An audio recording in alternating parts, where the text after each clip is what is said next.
क्या कभी ऐसा लगा है कि हमारी दुनिया को कोई एक अदृश्य शक्ति चला रही है, एक ऐसी ताकत जो हर चीज को, हर जानकारी को उसकी सही जगह पर रखती है? पता है, उस शक्ति का नाम है वर्गीकरण। सुनने में शायद बड़ा सीधा साधा लगे, लेकिन आज हम देखेंगे कि ये छोटा सा विचार कैसे हमारी जिंदगी के हर पहलू को, हर पल को एक आकार देता है। तो जरा सोचिए, इतनी सारी चीजों से भरी दुनिया में जहां हर तरफ बस सामान ही सामान है, हम कुछ भी इतनी आसानी से ढूंढ कैसे लेते हैं?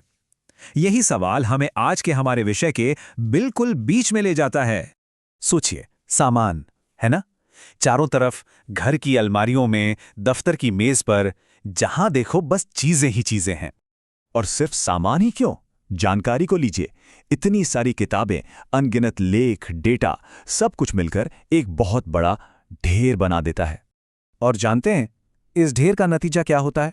अव्यवस्था। एक ऐसी उलझन जहां कुछ भी ढूंढना लगभग नामुमकिन सा लगता है। तो सवाल यह है कि इस पूरी अराजकता का हल क्या है? इसका जवाब है वर्गीकरण।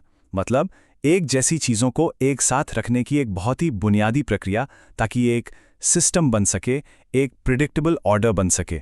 सच कहूं तो यही वो जादू है जिससे हम उथल पुथल में भी व्यवस्था ले आते हैं। और देखिए, ये कोई लाइब्रेरी में इस्तेमाल होने वाला पुराना बोरिंग सा शब्द नहीं है।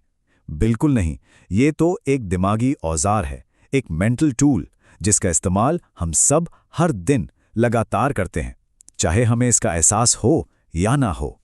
तो चलिए अब थोड़ा और गहराई में चलते हैं और समझते हैं कि आखिर हम ये व्यवस्था बनाते कैसे हैं। और आप देखेंगे इसके कदम बहुत ही सरल हैं। देखिए, ये पूरी प्रक्रिया बस 3 आसान कदमों में हो जाती है। सबसे पहला है ग्रुपिंग और डिवीजन, मतलब एक जैसी चीजों को उनकी किसी खासियत के आधार पर एक साथ रखना। ठीक है। फिर आता है रैंकिंग, मतलब चीजों को उनके स्टेटस या मेरिट के हिसाब से एक क्रम में लगाना। और सबसे आखिर में हम कोड्स देते हैं ताकि उस क्रम को पक्का किया जा सके, चाहे सिंबल से या नंबरों से। और एक मजेदार बात बताऊं, नई नई कैटेगरीज बनाने का एक सदियों पुराना लेकिन हैरान कर देने वाला एक सरल सा फॉर्मूला है।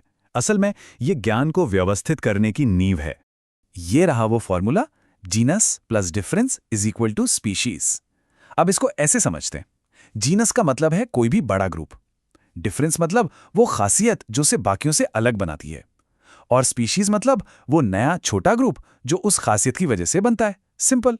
चलिए इसको एक बहुत ही आसान उदाहरण से समझते हैं। मान लेते हैं हमारा बड़ा ग्रुप यानी जीनस हेड टेबल।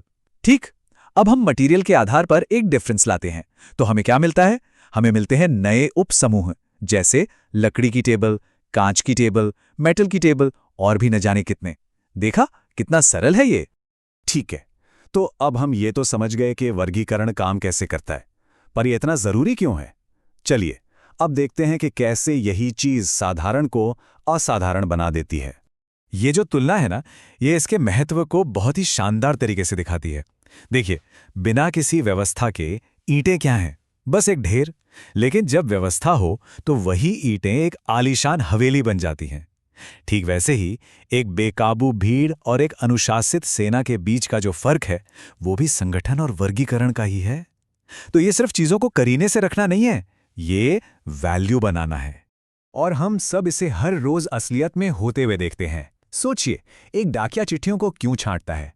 ताकि वो जल्दी पहुंचे। एक फल वाला सेब को उनकी क्वालिटी के हिसाब से अलग क्यों करता है? ऑफिस में फाइलें क्यों जमाई जाती हैं? ताकि रिकॉर्ड्स तुरंत मिल जाएं। हर एक मामले में वर्गीकरण से चीजों की कीमत बढ़ रही है। जानते हैं, वर्गीकरण सिर्फ एक काम नहीं है। नहीं, ये उससे कहीं ज्यादा है। ये तो देखने और सोचने का एक तरीका है, एक ऐसा तरीका जो हमारे दिमाग की शक्ति को बढ़ाता है। हाँ, ये सिर्फ चीजें जमाने का तरीका नहीं है, बल्कि एक सिस्टम से, एक मकसद से सोचने का तरीका है। ये हमारी याददाश्त को, हमारी तर्क शक्ति को तेज करता है। असल में जब हम चीजों को वर्गीकृत करते हैं ना, तो हम अपने दिमाग को ही बेहतर सोचने के लिए ट्रेन कर रहे होते हैं। तो इसका इस्तेमाल कहाँ कहाँ होता है? देखिए, इसके 3 मुख्य पिलर्स हैं। पहला है मैनेजमेंट, मतलब लाइब्रेरी से लेकर जूतों की दुकान तक हर चीज को बेहतर तरीके से चलाने के लिए। दूसरा है एस्थेटिक्स, यानी सौंदर्य, रंगों को मैच करके या चीजों को खूबसूरती से सजाकर सुंदरता पैदा करना। और तीसरा, जो शायद सबसे जरूरी है, वो है ज्ञान का निर्माण, अपने अनुभवों और डेटा को एक सिस्टम में रखकर नई नई बातें समझना। अरे यहाँ तक कि जब कोई अपनी टाई का रंग अपने सूट से मिलाता है ना, तो वो भी असल में सुंदर दिखने के मकसद से वर्गीकरण ही कर रहा होता है। इससे पता चलता है कि ये प्रक्रिया हमारे रोजमर्रा के छोटे छोटे फैसलों में कितनी गहराई तक समाई हुई है। तो हमने देख लिया कि वर्गीकरण क्या है, ये कैसे काम करता है, पर इन सब बातों का सबसे बड़ा सबक, सबसे बड़ा टेकअवे क्या है? वो है दुनिया को एक नए, एक व्यवस्थित नजरिए से देखने का आइडिया। जैसा कि महान लाइब्रेरियन S.R. रंगनाथन ने कहा था कि सोच में तेजी, अपनी बात कहने में स्पष्टता और बातचीत में सटीकता, ये सब कुछ आखिर में वर्गीकरण पर ही निर्भर करता है। वाह, ये एक लाइन इस पूरे आइडिया के महत्व को निचोड़ कर रख देती है। तो निचोड़ ये है, वर्गीकरण सिर्फ चीजों को छांटने का नाम नहीं है, बिल्कुल नहीं। ये हर चीज का मतलब समझने के बारे में है। ये दुनिया को समझने का एक फ्रेमवर्क है। तो अब जब ये अदृश्य शक्ति सामने आ ही गई है, तो सोचने वाली बात यह है कि इसका इस्तेमाल अगली बार कहाँ होगा?